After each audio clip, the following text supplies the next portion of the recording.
Live in studio, Tim Scanlon is here to talk about the movie The Challenge, right? Yes, sir.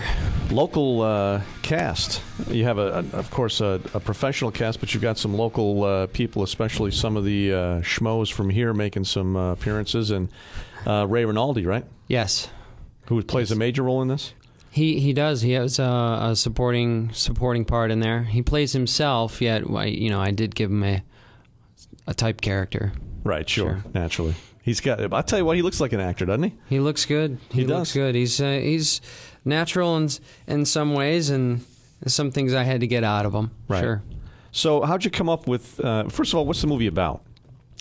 Well, I play a character by the name of Patrick Riley, a street fighter and a former Golden Gloves champion. I get approached by a boxing trainer who asked me to come back to the gym and train for the pro boxing circuit.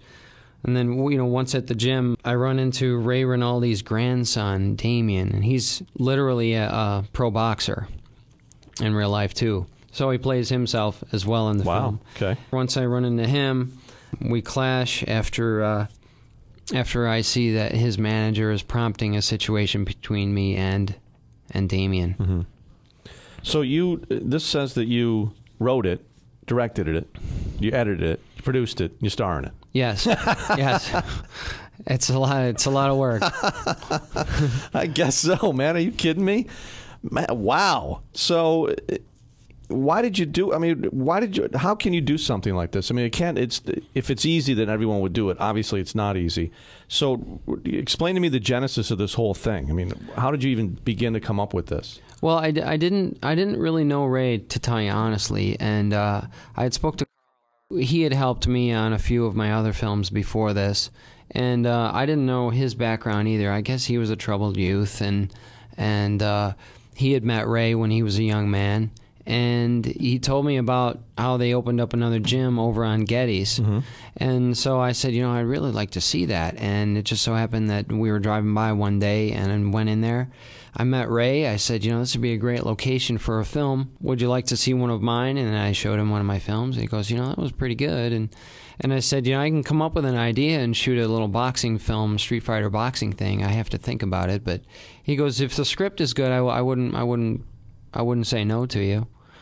So once I just slapped some ideas around in my head, it literally only took me 4 hours to write the script. No, really? No way. Yeah, and it was like 32 pages when I finished it, but I ended up adding a bunch of pages, so a few scenes. Once Ray read it, he thought it was a great idea, and he said, "Do you need any fighters?" I said, "Well, yeah, I'm going to need to probably a pro boxer." And then Damien walked in the room. He just got done with his workout, and he says, "Well, how about him?" And we stood up next to each other, and that was it. I mean, the cast just fell into play. Now, are you a boxer yourself? I had to take 6 weeks of training before I even did this, because I didn't know how to throw a jab or a hook. Really? Yeah. It's interesting because looking at you now doesn't look like you there. So how did you get? First of all, where'd you get the money to put this together? And then, how do you distribute it? You got to distribute it yourself as well? That's how I start, but based on boxing films and how they do, sometimes there's a core audience, so I might be able to pick up a distributor. Most likely not, because there's no named actors in it. As far as how did I come up with the money? Out of my own pocket, literally. My day job is I go around to car dealerships and I fix interiors of cars. I repair burn holes and rips and leather and vinyl, and I go to all the dealerships pretty much know me as the Scan Man. So I come in, I do some work, I make my money, and I leave. And then when I go home, I'm probably writing scripts, or I'm shooting a short film, and I'm editing. And when I get an idea, I get right to it, and I start pulling the money out of my pocket. I get the cast, and I shoot. How many movies have you done? About a dozen. Really? Wow. Yeah. So you're going to premiere this at the Palace, huh? Tonight at 8 o'clock.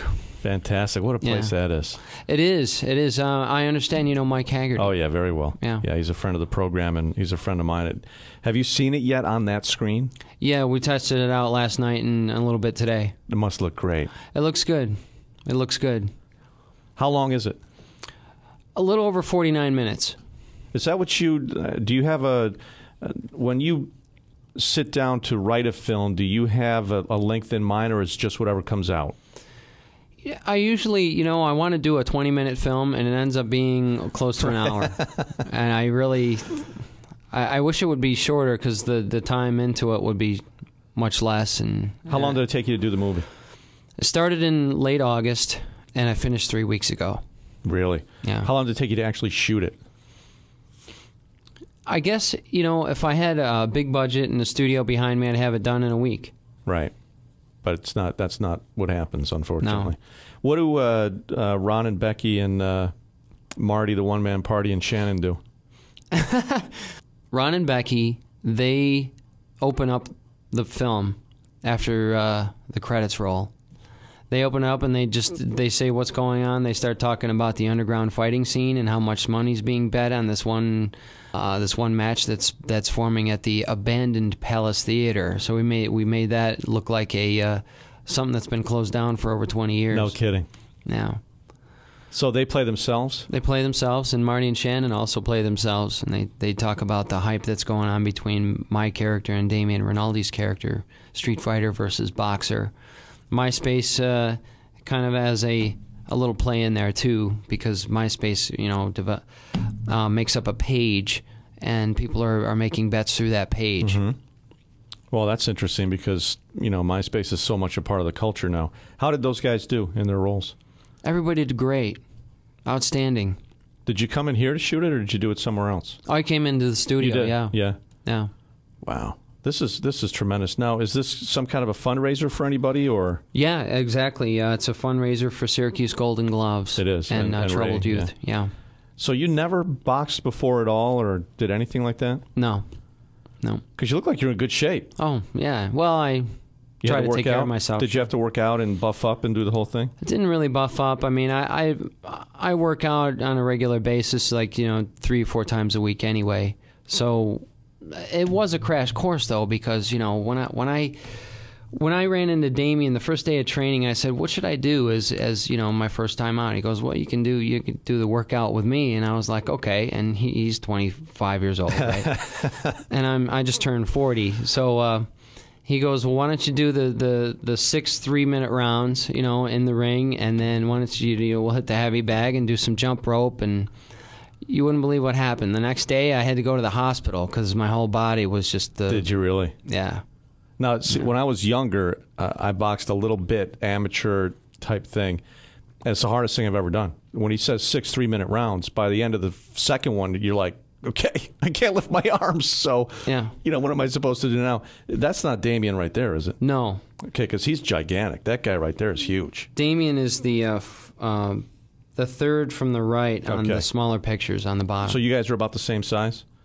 Yeah, well, he's a few inches shorter than me. Yeah. So do you get your actors from a pool of local talent? Are there people you work with regularly? Yes. Yeah. You have kind of your own little group? Mm-hmm. I even brought in a new guy from Ohio this time because I wanted professional lighting and sound and camera work. And his name is Rick Stern. I met him out in California when I lived out there. We worked on a few things together. He has worked on The Crow and Con Air as far as doing special effects goes. So it wasn't like he was, you know, working directly with Nicolas Cage or anything like that, but he was on those productions, and he's a great camera guy. And I said, you know, why don't you come on board for this one? And he had to read the script too, so you know, it was finally good to get him on board because I've been trying to get him for a few years. Really? Yeah. Boy, somebody who's got that kind of experience has got to be invaluable. Interesting. Well, good luck tonight. It's 8 o'clock tonight. 8 o'clock tonight. It starts off probably after everybody gets seated around 8:15, and I have an Australian comedian coming up from New York City. He's going to open the show. He's an incredible impressionist, and he's performed at Caroline's all over New York City, all over the United States. He's performed. Really? Kristen Hoffman, formerly of Interscope Records, is going to do some music. Ray Rinaldi is going to do a little boxing demonstration with some of his students. He's going to put on the mitts, and they're going to hit the gloves, and then we'll start the film. So the film probably gets started around 9:15. Excellent. Wow. How much is it to get in? It's $15 to get in, and of course, like you said, it's a fundraiser for Golden Gloves. Perfect. Oh, and we can't forget that there is a competition, a boxing competition at the McChesney Park tomorrow on Grant Boulevard over in Pond. and there's 12 exciting bouts that will be displaying the talent and skills of many local boxers. You did that really well off the cuff there. I tried. I appreciate you coming in. Thank you. Thanks for having me. Good luck with this, really. Yep. This is the Jim Reith Show on News Radio 570 WSYR.